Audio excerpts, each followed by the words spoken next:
주시는 하나님 말씀은 누가복음 20장 27절부터 40절까지의 말씀입니다. 저와 여러분이 한 구절씩 교독하겠습니다. 부활이 없다고 주장하는 사두개인 중 어떤 이들이 와서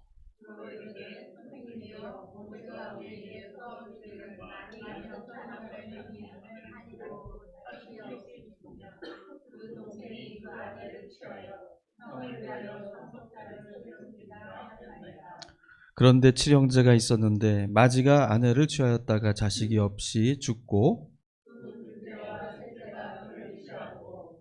일곱과 다 그와 같이 자식이 없이 죽고 일곱이 다 그를 아내로 취하였으니 부활 때에 그 중에 누구의 아내가 되리이까?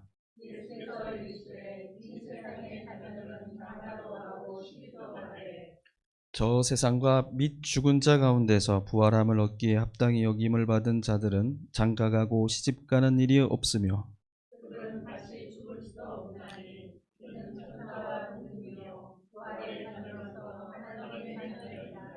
죽은 자가 살아난다는 것은 모세도 가시나무 떨기에 관한 글에서 주를 아브라함의 하나님이요 이삭의 하나님이요 야곱의 하나님이시라 칭하였나니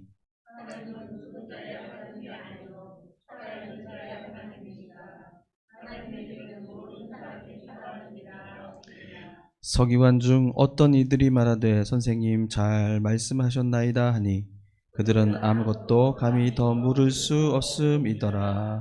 아멘. 할렐루야. 네, 감사합니다. 인사 나누시기 바랍니다. 주님의 평화를 빕니다.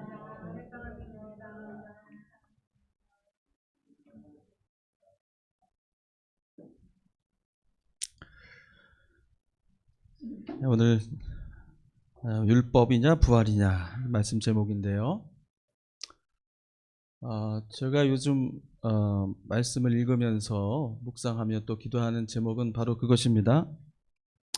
우리는 어떤 교회를 세워가야 할까?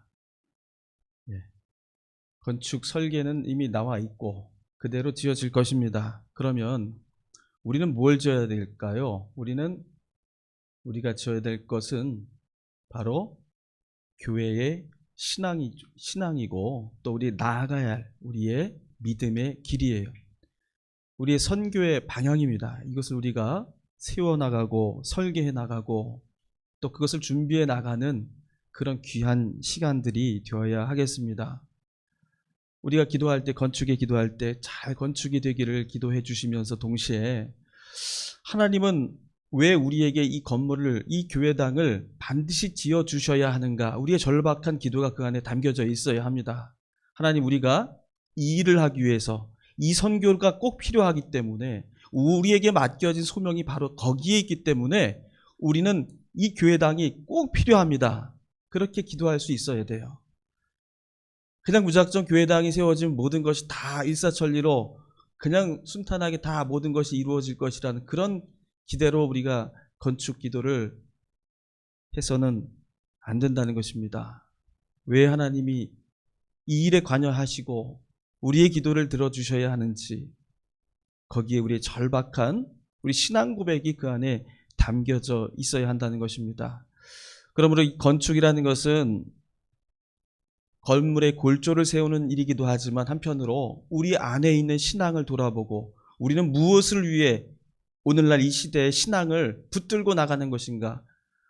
오늘은 우리는 무엇 때문에 이 시대에 이 교회당을 세워 이 지역 안에서 하나님의 말씀을 증거하려고 하는 것인가? 그 증거하려는 하나님 말씀의 내용이 무엇인가? 그들에게 이 하나님의 말씀은 어떤 능력과 힘이 있는가? 우리 이런 것들을 아주 구체적으로 생각해 봐야 한다는 것입니다. 그것을 가지고 지난주에 우리 나눔의 영성이라는 말씀으로 함께 나누었습니다. 오늘 말씀 속에서 저는 차별의 문제에 대해서 함께 생각해 보고자 합니다. 우리가 잘 다루지 않은 내용들입니다. 우리가 이야기는 많이 듣지만 거기에 대해서 깊게 생각할 기회가 많지는 않습니다. 차별에 대해서 말하자고 하면 이런 반응들이 있어요. 요즘 같은 세상에 차별이 어디 있어? 뭐 인종차별 어디 있어? 계급차별이라는 게 어디 있어? 요즘 세상에 성차별 이런 게 어디 있어? 그런 말들을 합니다. 많이 세상이 변했기 때문이죠. 그런데 이 말을 자세히 뜯어보면은 조금 재밌어요. 차별이 어딨냐라고 되묻는 사람들 누가 주로 이런 말을 하는가 들어봤더니 기득권을 가진 사람들이, 힘을 가진 사람들, 가해자 쪽에서 주로 이런 말들을 하더라는 겁니다. 인종차별이 없다라고 말하는 사람들 다 누가 하는 말이에요? 백인들이 하는 말이에요. 저도 미국에서 9년 동안 있으면서 보이게 안 보이게 인종차별 많이 당했어요. 아주 진보적인 동네에서 산다고 살았지만 거기 안에도 백인들의 보이지 않는 인종차별이 있다는 것을 알았어요. 계급차별이 없다는 사람들 다 누가 하는 말이에요? 상위층에서 힘을 누리는 사람들이 하는 말입니다. 성차별이 없다. 누가 하는 말입니까? 남자들이 주로 하는 말이라는 겁니다. 이렇게 말하는 사람들은 차별당하는 사람들이 당하는 그 고통과 호소를, 그 절절한 호소를 그냥 불평, 불만 또는 투정쯤으로 듣는 경향이 있어요. 그것도 아니라면 노력도 안 하고 또 능력도 안 되니까 자격지심으로 하는 그런 말이라고 생각을 해요. 그래서 뭐라고 말하냐면, 야, 억울하면 뭐 해라? 출세해라. 예, 성공해라. 너만 실력 있으면 다 할 수 있어. 하지 않아서 그런 거지. 그런 말들을 하는 것입니다. 이런 말에 이어서 등장하는 것이 바로 어떤 이야기들이냐면 바로 성공신화에 관한 이야기들이에요. 성공신화. 예. 인종차별을 딛고 대통령이 된 오바마 대통령 이야기. 예. 그런 이야기가 나오는 거죠. 신체 장애를 딛고서 성공한 한 여성의 이야기 누구예요? 헬렌 켈러 이야기 다 아시잖아요? 다 그런 얘기들 합니다. 흑인 여성이라는 차별을 이겨내고 달에 우주선을 쏘아 올렸던 그 나사의 과학자가 있어요. 그 영화로도 나왔는데 히든 피겨스라는 그 영화예요. 거기에 흑인 여성인데 천재 여성이에요. 흑인이에요. 그런데 그 시대에는 인종차별이 있었던 시절, 더군다나 여성이었어요. 근데 거기 메리 잭슨이라는 여성이 거기에서 이 달에 우주선 쏘아올리는 큰 공로를 세우는 그런 영웅 이야기가 나옵니다. 세상의 차별 극복하고 인간 승리를 거둔 사람들의 이야기를 들으면 우린 참 감동스럽고 또 우리에게 용기가 되고 격려를 주기도 합니다. 그들이 보여준 끝까지 도전하는 그 노력과 그 도전 정신, 하면 된다, 이런 긍정적인 마인드, 정말 드라마틱하고 우리에게 감동을 주죠. 그런데 이런 감동 신화, 성공 신화가 주는 이 이야기들이 왠지 우리 마음을 약간 불편하게 만드는 게 있어요. 왜 그런가 보니까 이런 성공 신화들 이야기 뒤에는 뭐가 있냐면요. 너도 뭐 하라는 거예요? 노력해서 성공하라는 얘기예요. 불평 불만만 하지 말고 저들처럼 시간과 노력을 아끼지 않고 끝까지 하면 된다라는 정신 가지고 하면은 너도 성공할 수 있다. 너도 성공신화 주인공이 될 수 있다라는 그런 메시지를 전하고 있다는 겁니다. 그 말은 반대로 뭐냐면 이 사회 안에, 우리가 살아가는 이 세상 안에 관습과 제도로 오랫동안 차별을 묵인하고 용인해 왔었던 그런 사회의 현상을 보지 못하게 하는 겁니다. 오직 문제의 원인을 개인의 능력, 한 사람의 노력, 열정, 실력으로 다 돌려버리는 것이에요. 분명히 개인의 노력만으로 해결할 수 없는 한 사회가 가진 차별이라는 그 장벽이라는 것이 분명히 존재하는데도 그걸 말하지 않는 것입니다. 왜 이런 차별이 생기는 것일까? 따져보고 어떻게 그 사회가 그 차별 속에서 고통받는 사람들을 대변해야 되는지 그런 거에 대해서 말하지 않는다라는 거예요. 이런 사회의 차별을 숨기고 대신에 너가 노력하지 않아서 그런 거야, 너가 게을러서 그런 거야 라고 말하는 사회가 보여주는 특징이 하나 있는데 그게 바로 경쟁을 유독 강조한다는 것입니다. 사회가 발전하려면 자유경쟁이라는 것이 꼭 필요한 건데, 자, 너는 지금 자유경쟁에서 이미 뒤처져서 거기서 실패자로 느꼈던 그 감정이 바로 너가 느끼는 차별의 감정이라는 거예요. 차별이라는 건 너가 그 경쟁에서 뒤처졌기 때문이라는 것입니다. 그러니까 차별이 정말 싫으면 뭐 하라는 거예요? 경쟁에서 이겨라. 경쟁에서 이기면 그 감정도 없어진다는 것입니다. 여러분이 뭐 여기 계신 대부분의 우리 성도님들은 이미 그 모든 경쟁, 모든 그 시간들을 이미 딛고 넘어서서 이제 안정된 삶 속에 계신 분들이라고 볼 수 있는데, 사실 이건 우리 자녀들에게 아주 특별히 해당되는 얘기라고 볼 수가 있습니다. 여러분, 취업 3종 세트라고 들어보셨어요? 취업 3종 세트라는 게 있습니다. 학벌, 학점, 영어 토익 점수예요. 이게 필수예요. 그런데 이것도 한참 지난 얘기입니다. 지금은 취업 9종 세트라는 말이 나왔어요.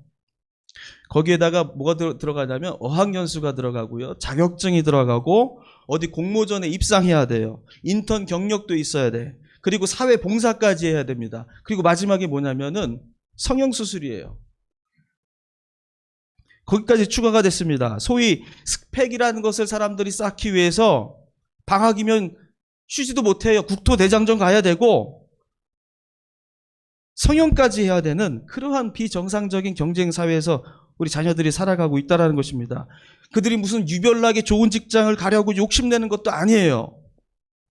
그럼에도 불구하고 이 경쟁을 누구도 피해가지 못한다는 것입니다. 왜 그렇게 됐습니까? 모두가 다 경쟁에 뛰어드는 것을 권장하는 사회다 보니까 거기서 작은 차이 하나 만들어내는 것이 더 중요한 그런 시대가 됐습니다. 그래서 그 유별난 스펙을 하나씩 더 추가하기 위해서 우리 자녀들은 고군분투하고 있다는 것이에요. 하지만 스펙을 아무리 늘려도 취업의 문은 잘 열리지 않는 것이 우리 자녀들이 겪는 어려움입니다.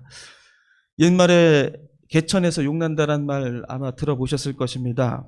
용은 원래 바다에서 사는 것이죠. 그런데 정말로 예전에는 개천에서 용이 나는 시대가 있었어요. 여러분들도 아마 그런 것들을 경험해 보셨을 것입니다. 사교육 경쟁이 지금과 같지 않았던 그런 비록 그런 시절이었지만은 비교적 노력한 만큼 기회를 얻을 수 있는 그런 시절이라는 게 있었어요. 그런데 최근에 한 연구 기관에서 조사를 한 결과가 있는데, 한 가구의 소득이 수준이 낮으면 소위 명문대라고 하는 그 대학에 진학하지 못할 확률이 70%가 된다라는 그런 결과가 나왔습니다. 다시 말해서 부모의 교육과 소득의 수준이 바로 자녀의 진로마저 결정한다라는 거예요. 금수저, 흑수저 이런 얘기들 많이 하지 않습니까? 금수저를 물고 태어난 아이와 흑수저를 물고 태어난 아이, 그 아이는 그 인생의 70%가 거의 태어날 때부터 그 인생이 이미 결정돼서 나온다는 그런 서글픈 얘기라는 거예요. 거기다가 여성이 있고 장애가 있고 이민자라면 개천에서 용날 확률이라는 것은 거의 제로에 가까울 수밖에 없는 것입니다. 우리는 대부분 이런 차별을 잘 느끼지 못하고 살아갑니다. 차별의 피해는 오로지 흑수저인 사람들, 여성, 장애인, 이민자 이런 소수자들에게만 해당되는 일이라고 그렇게 생각하는 경향이 있습니다. 그러나 그렇지는 않다라는 거예요. 차별을 하는 그 사회는 반드시 차별에 따른 비용을 지불하게 되어 있다고 말합니다. 이른바 차별 비용이라는 것이 있다는 건데요. 예를 들어서 여러분, 여성은 힘이 없어서 또 연약하기 때문에 남자처럼 일할 능력이 없어서 어떻게 해요? 직장에서 똑같은 일을 해도 임금의 차별을 받는단 말이에요. 그걸 당연하게 생각을 하는 거예요. 남자보다 임금을 덜 받아야 되고, 또 가급적이면 집에서 가사를 돌보는 것이 낫다라는 그런 생각이 지배하는 그런 남성 중심의 사회 안에서는 차별 비용이라는 것이 반드시 발생하게 됩니다. 어떤 차별 비용이 생기게 되냐면요, 우선 맞벌이 가정이라고 한다면 여성이 못 받는, 덜 받는 그 임금만큼 누가 더 벌어야 돼요? 남자가 나가서 더 일해야 되는 것입니다. 요즘 젊은 사람들이 그런 얘기들을 많이 해요. 왜 여자는 군대 안 가냐? 똑같이 군대 가야지 라고, 그렇게 그 역차별이라고 말하는 그런 이야기들이 뭐 정치권에서 그거 가지고 또 표심 모으려고 이용하기도 하지 않습니까? 그런데 이것도 뭐예요? 여성을 힘없는 존재로 그렇게 규정하고, 국방의 의무는, 전투는 남자가 하는 거야 라고 그렇게 만들어 왔었던, 그 사회가 만들어 왔었던 차별 비용을 지금 남자가 치르고 있는 것이라고 하는 것입니다. 또 한 가지만 더 예를 들어볼게요. 예, 여러분들 연애할 때 차값을, 밥값을 누가 흔히들 냅니까? 남자가 흔히들 내잖아요. 왜 남자가 그걸 꼭 내야 됩니까? 요즘은 또 그렇지 않더라고요. 그 역차별이라고 똑같이 내야 된다고 그렇게 얘기합니다. 근데 그것도 역시 차별 비용으로 설명이 가능한 것입니다. 남자의 능력은 뭐예요? 돈을 잘 벌고, 그것이 능력으로 인정받는 사회예요. 여자는 뭐예요? 외모만 좋으면 되는 거예요. 그걸로 그렇게 남자와 여자를 그렇게 차별하는 사회에서는 남자가 여자한테 과시할 수 있는 게 뭐예요? 어필할 수 있는 게 바로 돈을 지불하여서 자신의 능력을 드러내는 것입니다. 그것이 바로 오늘날 우리가 말하는 역차별, 그런 이야기들이 바로 이 차별 비용이라는 것입니다. 이런 차별 사회는 가진 사람이나 또 가지지 못한 사람이나 똑같이 불행해질 수밖에 없어요. 유엔에서 세계 행복 지수라는 것을 발표하는데 올해 24년에도 발표가 됐어요. 143개국 중에 우리나라 행복 지수의 순위는 52위로 기록이 됐습니다. 한국 사회가 행복하지 않다는 것을 말해주고 있습니다. 출산율은 0.7명이 되지가 않아요. 그리고 자살률도 OECD에서 1등으로 기록되어 있습니다. 차별을 하는 사회는 차별하는 사람이나 당하는 사람이나 모두가 불행할 수밖에 없다는 것을 말하고 있습니다. 오늘 읽은 성경 말씀에서 예수님께서는 바로 이 차별에 관한 문제를 가지고 말씀을 하고 계십니다. 물론 이 예수님의 이 말씀은 사두개인과의 부활에 관한 논쟁을 가지고 벌이신 이야기들이에요. 우리가 잘 알고 있습니다. 사두개인들이 예수님에게 와서 다음과 같은 질문을 던집니다. 어떤 여자가 한 남자와 결혼을 했는데 그 남자가 자식이 없이 죽었어요. 그래서 당시에 법과 관례가 있었어요. 신명기 25장에 나옵니다. 예, 계대 결혼법이라고 있어요. 예, 형수 취수법이라는 게 있습니다. 그래서 아시잖아요. 예, 남자가 죽으면 그 여인은 그 동생과 시동생과 결혼하게 되는, 그것이 지금 사두개인들은 7형제라고 지금 그 상황을 설정을 합니다. 그럼 7이 다 죽었어요. 그리고 나서 부활을 하게 된다면 이 여인은, 이 여자는 누구의 아내가 되겠는가? 누구의 소유가 되겠는가? 이렇게 물어보는 겁니다. 사두개인들은 예수님에게 질문의 형식을 취하고 있지만 이미 그들은 답을 정해놓고 있어요. 답정너입니다. 이미 있습니다. 부활이 실제 일어나는 사건이라면 그 여인이 부활한 이후에 7형제의 모두의 아내가 되어야 할 것인데 그건 너무 이상하지 않느냐? 하나님이 과연 이런 이상한 일들을 만드시는 분이시겠는가? 이런 것이 이루어지는 것이 부활이라고 한다면 그런 부활이라는 것이 과연 존재할 수 있겠느냐? 이렇게 물어보는 거예요. 아니, 없다라고 말하는 것입니다.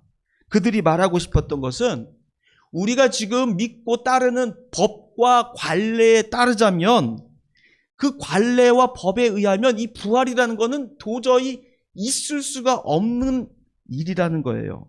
아니요. 있어서는 안 되는 일이라고 말하는 것입니다. 무엇 때문에?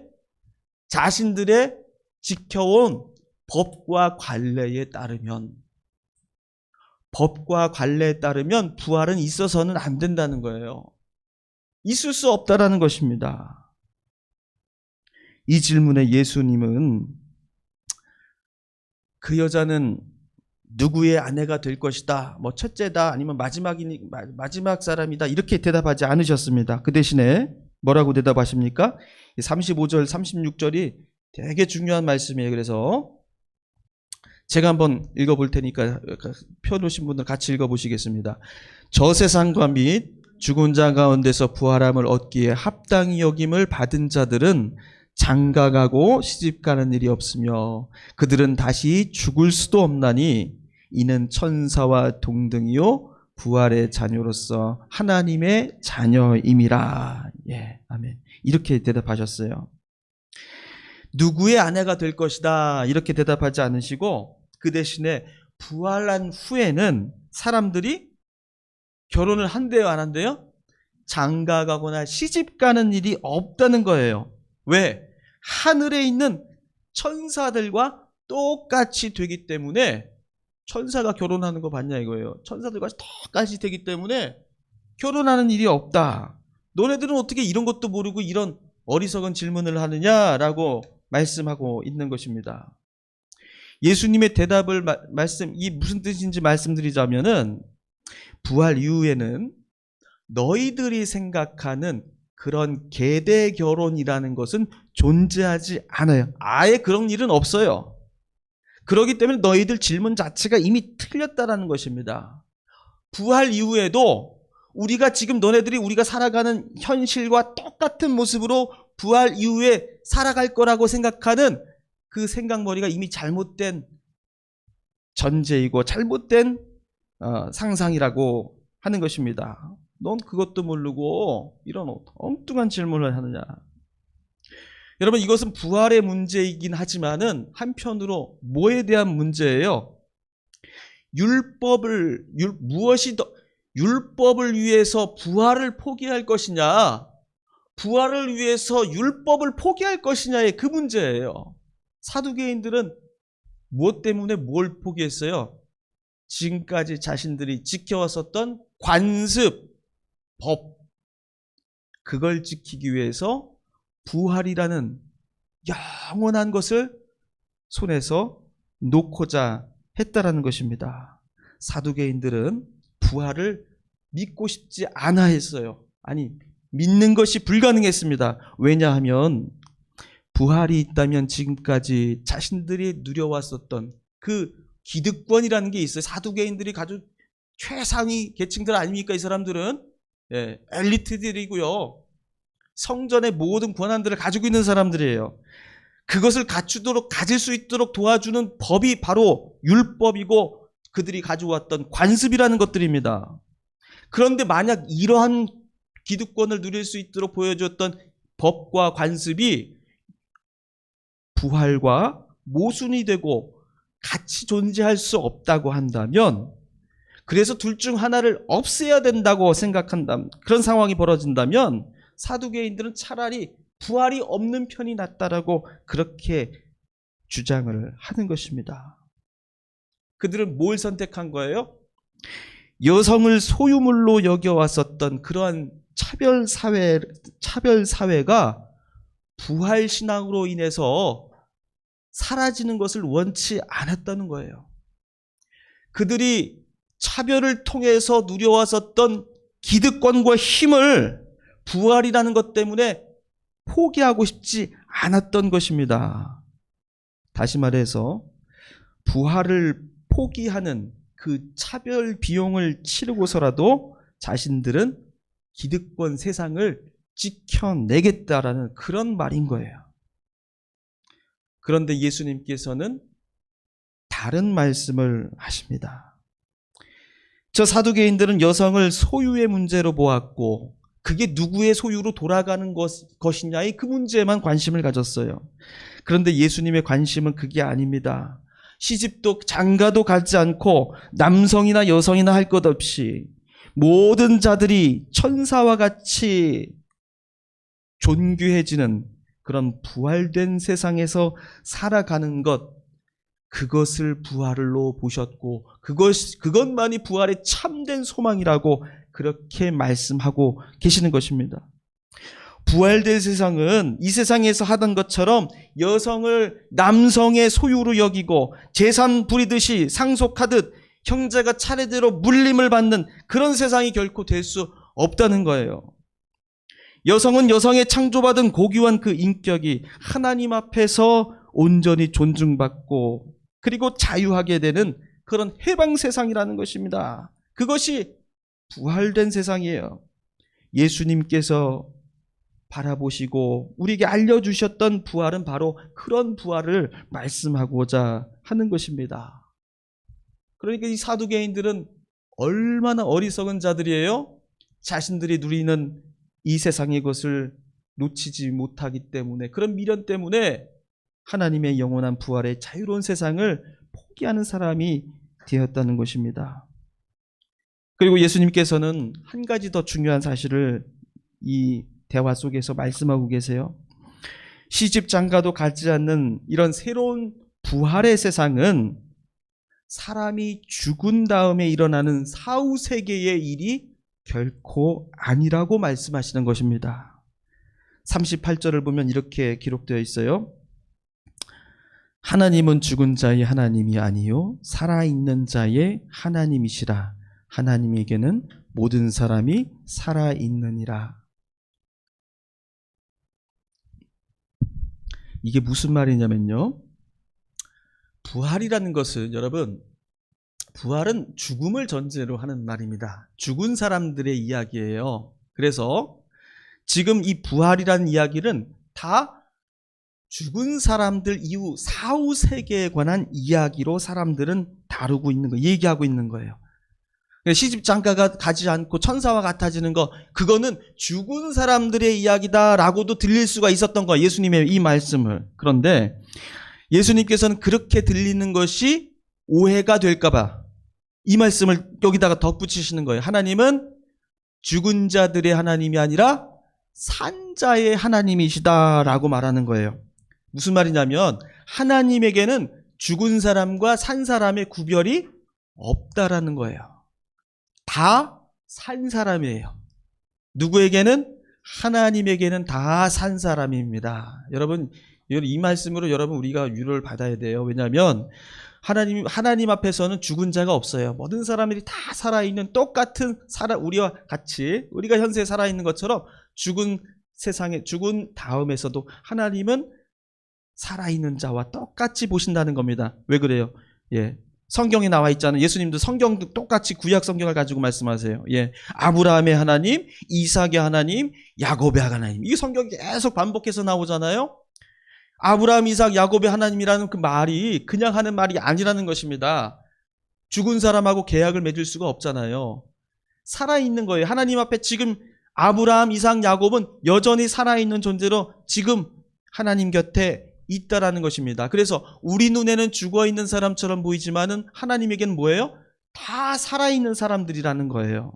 자, 그러면 죽음 이후에 부활된 세상에는 그런 여자가 물건 취급당하지 않고 소유로, 남자의 소유 취급당하지 않는 존귀한 사람의 하나님의 자녀로 그 고귀함이 인정받는 그러한 사회라고 한다면 살아있는 우리의 이 세상 안에서도 하나님의 부활된 세상의 모습은 똑같이 적용되어야 한다라는 것을 말하는 것입니다. 부활 이후의 세상이 차별이 없는 세상이고 모든 사람들이 자기의 존중함과 고귀함을 인정받는 세상이라면, 그래서 그런 엉터리 같은 계대 결혼법이라는 그런 잘못된 결혼이라는 제도가 그 부활된 세상에는 성립할 수 없는 일이라면 그것은 현세 지금 여기에서도 성립해서는 안 된다는 것을 말씀하고 있다는 것입니다. 왜요? 다시 말씀하지만 하나님은 산자의 하나님이기 때문이에요. 그런 부활된 세상은 죽어서 벌어지는 일이 아니라 지금 살아있는 우리에게도 똑같이 적용되어야 한다라는 것입니다.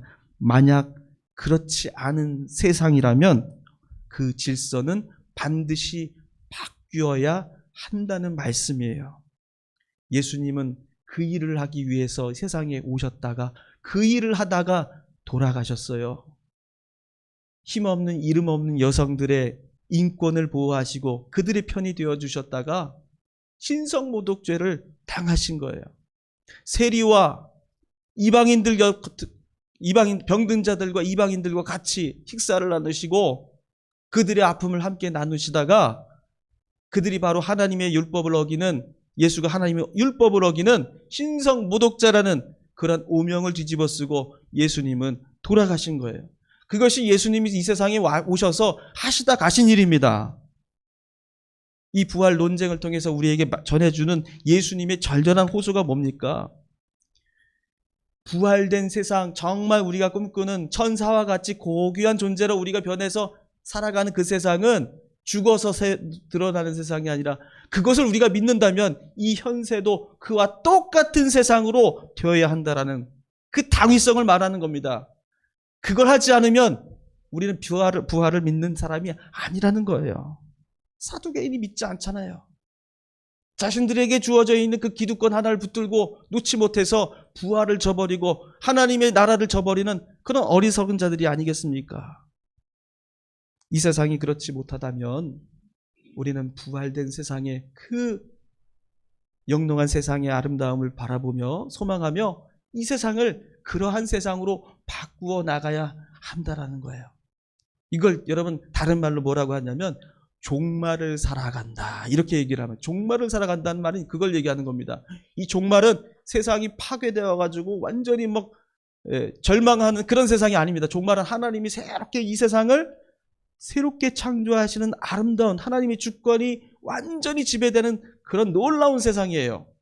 그런 세상을 우리가 믿고 나아가는 사람이라면 지금 이 시간을, 이 순간을 그렇게 살아내지 않을 수가 없다는 겁니다. 그 종말을 알고서도 오늘을 비참하게 살아가지 않는다는 거예요. 불의를 보고도, 차별을 보고도 묵인하며 살아가지 않는다는 것입니다.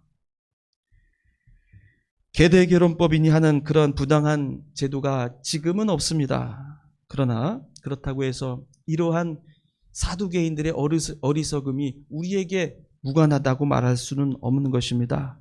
나는 여성으로서 차별받는 소수자의 입장에 있다고 말할 수 있지만요, 나는 비장애인으로서 장애인보다 기득권의 자리에 있다고도 말할 수가 있어요. 나는 남성으로 기득권의 자리에 있다고 얘기할 수도 있지만은 장애인으로서 소수의 자리에 있을 수도 있는 것입니다. 나는 장애인으로서 소수의 자리에 있지만은 한국인이다, 남성이다라는 그런 기득권 때문에 여성, 이주노동자들과 달리 나는 기득권자의 자리에 있을 수도 있는 것입니다. 여러분, 그건 너무 복합적인 것이어서 나는 소수자다, 나는 기득권이다 이렇게 말할 수가 없다. 다 누구든지 누구에게 차별을 주는 기득권자가 될 수 있고 차별을 받는 소수자가 될 수 있고 그것이 언제건 그 자리를 바꿀 수도 있다라는 것입니다. 그래서 오늘 시대를 살아가는 우리 기독교인들, 특별히 우리 해림교회 성도님들, 우리는 무엇을 위해서, 예수님을 위해서 함께 살아간다라는 거, 그 복음을 증거하기 위해서 우리가 이 어렵게 예배당도 짓고 선교의 비전을 품고 살아간다는 거, 그 뭘 의미하는 거겠어요? 교인 수를 당장 늘려가는 것으로 우리가 그 소명을 다한다고 말할 수 있겠습니까? 예수 그리스도께서 말씀하신 이 부활의 기쁨, 이 부활의 소망을 모든 사람들에게 증거해야 되는 게 아니겠어요? 그 기쁨을 살아가지 못하는 자들이 있다면 그 기쁨의 현실이 바로 오늘 당신에게 예수 그리스도를 통하여 주어졌음을 선언해야 하는 것이 아니겠습니까? 그걸 알려줘야 하지 않겠습니까? 당장 그 굴레에서 나올 수 있도록 우리가 그 복음을 전해줘야 되지 않겠습니까? 그리스도인들은 바로 이러한 세상이 강요하고 어쩔 수 없이 사라의 구성으로 살다 보면 가해자가 될 수도 있고 피해자가 될 수 있는 그러한 세상의 이치 속에서 한 발짝 물러나서 그리스도께서 주시는 그 부활의 소망을 가지고 그 믿음을 가지고 오늘의 현실을 바꾸어 나가는 그러한 존재가 바로 그리스도인이라는 거예요. 부활이라는 것은 사후세계에 받을 소망에 관한 약속이 아니라는 것입니다.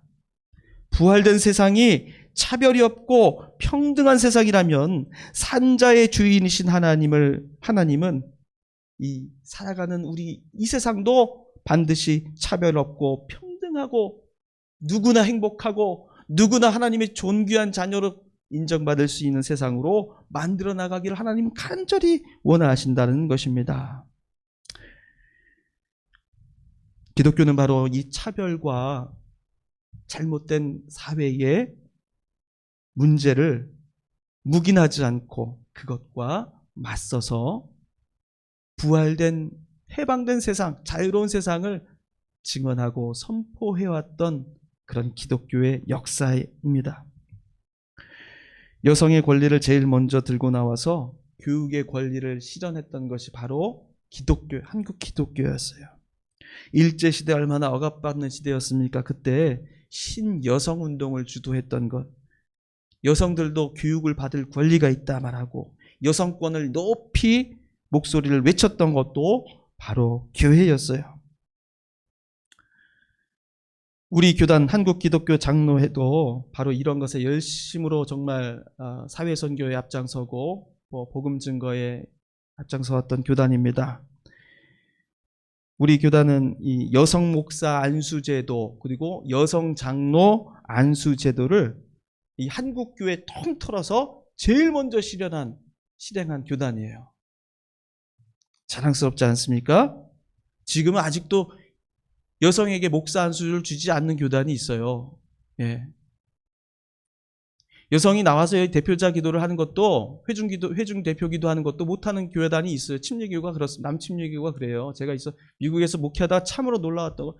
야, 제가 이제 담임 목회를 하기 시작하면서 제일 먼저 했던 게 이 대표 기도 남자들만 돌아가서 하지 말고 기도라도 잘하면 모를까 맨날 이상한 얘기나 나와서 중얼중얼거리다 돌아가시길래 아니 여성분들 우리 교인분들이 기도 열심히 하시는 권사님들이 이렇게나 많은데 왜 남자분들만 나와서 기도하십니까? 여성분들 나와서 기도하십시오. 그렇게 제도를 바꾸려고 노력을 했어요. 근데 그걸 누가 반대했는지 아세요? 여성 권사님들이 반대를 하신 거예요. 안 된다는 거예요. 여자가 저기 올라가면 큰일 난다는 겁니다. 그게 그렇게 무서운 거예요. 그렇게 제도에 길들여지고 그 차별이 내면화되었을 때에는 그걸 벽을 깨트리고 나온다는 것이 여간 어려운 일이 아닙니다. 그런데 우리 교단은요, 여성 목사 첫 번째로 1977년에 1호 목사님을 배출한 교단입니다. 그리고 이 시대의 모든 아픔을 겪고 있는 사회적 약자를 위해서 앞장서고 그들의 권리를 함께 주장하고 살아왔었던 그런 자랑스러운 선교의 역사를 가지고 있습니다. 갈라디아서 3장 28절에는 그렇게 나와 있어요. 그 말씀을 잠깐 제가 읽어보면 너희는 유대인이나 헬라인이나 종인이나 자유인이나 남자나 여자나 다 그리스도 예수 안에서 하나이니라 이렇게 말씀하고 있습니다. 여러분 이 갈라디아서 3장 28절 말씀 참 놀라운 말씀이에요. 왜 그러냐면요. 예, 유대인이나 헬라인이나 다 똑같다라고 말할 수가 없는 사회였어요. 유대인은 유대인의 자기 정통성 주장을 하고요. 헬라인은 헬라인의 문명인이다. 자신들은 로마의 시민권자들이다. 그런 어떤 자부심으로 서로 같지 않은 서로 차별을 합니다. 어떻게 종하고 자유인이 똑같을 수가 있어요? 어떻게 남자와 여자가 그 당시에 같을 수가 있습니까? 그러나 사도 바울은 예수 그리스도께서 죽기까지 차별받고 고통받는 자들과 함께 하셨고 그들로 인해서 모함받으시고 죽으셨던 그 삶을 정확하게 알고 있었던 것입니다. 그 과감한 주장을 이런 담대한 선언을 할 수가 있는 것입니다. 우리도 그런 교회가 되어야 하겠어요. 우리 교회가 사회의 이 차별에 그 편견에 한몫 더하는 교회가 되어서는 안 된다는 것입니다. 우리 지역 안에도 그러한 많은 이주인들이 많이 살고 있습니다. 그리고 요즘 청년 실업 문제로 또 청년들이 당하는 고통과 어려움들이 있습니다. 여전히 성차별로 인해서 많은 사람들이 고통받고 있어요. 여러분, 이런 것들에 대해서 민감할 줄 알고 거기에 대해서 그리스도의 복음, 성경의 말씀에 비추어서 그들에게 자유와 해방을 선포하고 그리스도의 복음을 통하여서 모든 사람들이 자유함을 얻을 수 있는 그런 진리와 복음을 우리가 증거할 수 있는 교회가 되어야 하겠습니다. 그것이 우리가 설계해야 할 교회의 모습입니다. 우리에게 할 일이 많습니다. 교회가 누려온 기득권 지키기 위해서 교회가 얼마나 못된 짓을 많이 해왔는지 몰라요. 지금도 세습, 아들한테 세습해 주려고 그 법을 피해가지고 이리저리 피해서 결국은 아들에게 교회를 넘겨주는 모습을 보고 있지 않습니까? 어느 교단이라고 말하지는 않겠지만 우리와 가장 가까운 교단의 총회장이 불륜을 저질러서 결국 고발당하는 그런 안타까운 시대에 살고 있어요. 그러면서도 그 불륜을 저지른 총회장을 어찌하지 못하는 그 교단의 모습을 보면서 참으로 안타까움을 금할 수가 없습니다. 너무나도 이 교회가 자신들의 기득권으로 똘똘 뭉친 범죄 집단으로 사람들에게 인식되고 있는 것입니다. 우리가 정말로 해야 될 일이 많고요. 그리고 이 교회의 사명을 다하기 위해서 눈물로 기도하며 우리가 나아갈 선교의 길이 얼마나 중요하고 우리에게 맡겨진 사명이 무거운지 모릅니다. 부활을 믿고 살아가는 우리라면 바로 이러한 믿음을 가지고 여러분, 우리 해림교회가 답심리 이동해서 그 중심에서 우리의 자유의 복음을, 자유하게 하시는 하나님의 복음을 증거하는 귀한 교회로 세워져 나가기를 주님의 이름으로 축원합니다. 기도하겠습니다. 하나님, 우리 교회가 교회 건물도 짓지만 그 안에 예수 그리스도의 부활의 정신도 함께 올바로 세워져서 주님, 이 세상에서 고통받는 자들에게 위로가 되게 해주시고 억압받는 자들에게 자유를 선포하는 하나님의 구원의 말씀이 이 재단을 통하여 흘러나가도록 주님께서 저희를 사용하여 주시옵소서. 이 일을 위하여서 우리 날마다 기도하게 하여 주시고 말씀 듣고 훈련받는 일에 게을리하지 않게 하여 주시며 주님 온전한 말씀과 찬양 가운데서 주님과 늘 동행하는 우리 해림교회가 되도록 주님 도와주시옵소서. 예수님의 이름으로 기도합니다. 아멘.